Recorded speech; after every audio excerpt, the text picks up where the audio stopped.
I cannot not complete my interview today without having to share a couple of concerns that I have seen. And I know that the conviction of God to disseminate this out. My heart hurts for the veterans and the retirees that were turned away. We were locked out of the base. Day after Typhoon, we were all going, we're going on base to get water, food, gas, whatever. And we were turned away and said, veterans and retirees are not allowed on base. Till further notice from the commander. And there were a lot of retirees in line.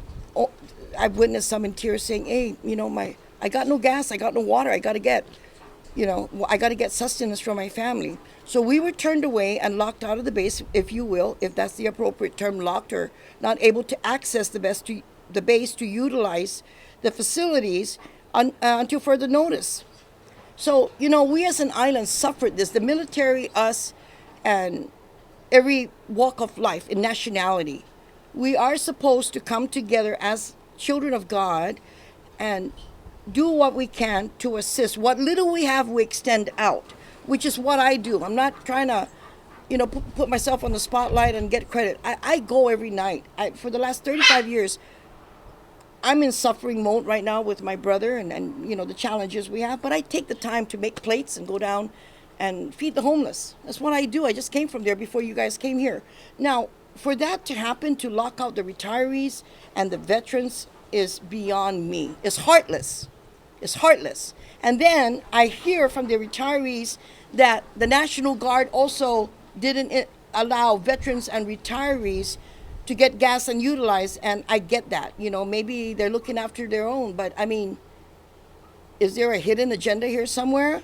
The thing is, we have to still be reminded we all suffered together.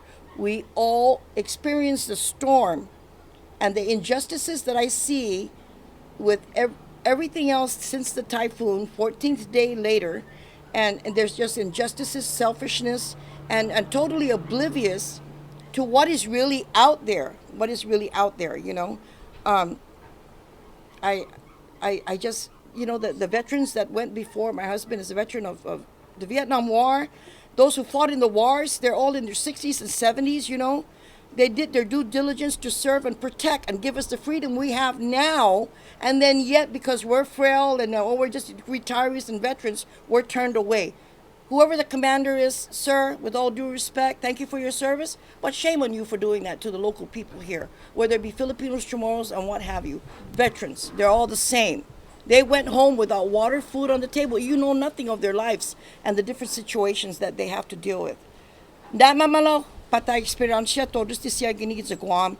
Istige pagod si Zeus na lilit papa todit sa moro. No hafa to my mama no mo na todos ti siya government officials todo may makalalantin ni Debbie po masisti manatmasi manyalang. Man Thailandzi bidan mimizo.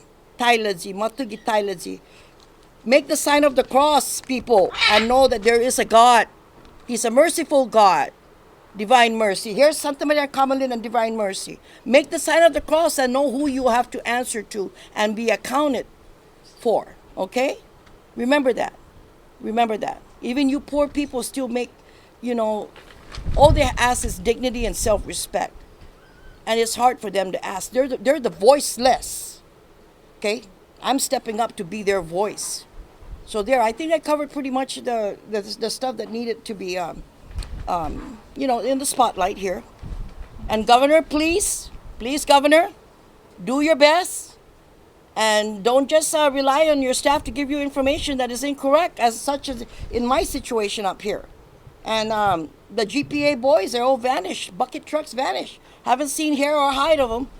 So help us out, Governor. Come on now. And legislature people out there, come on. I got a pacifier here if you need one. If you guys all you do is cry and just, when the spotlight is on and you lipstick your mouth and then you act all the high and tough and mindy, size does matter. If you get my drift, but not in the way you're thinking. The size of your heart matters. Respond. Reach out. You don't have to be poor.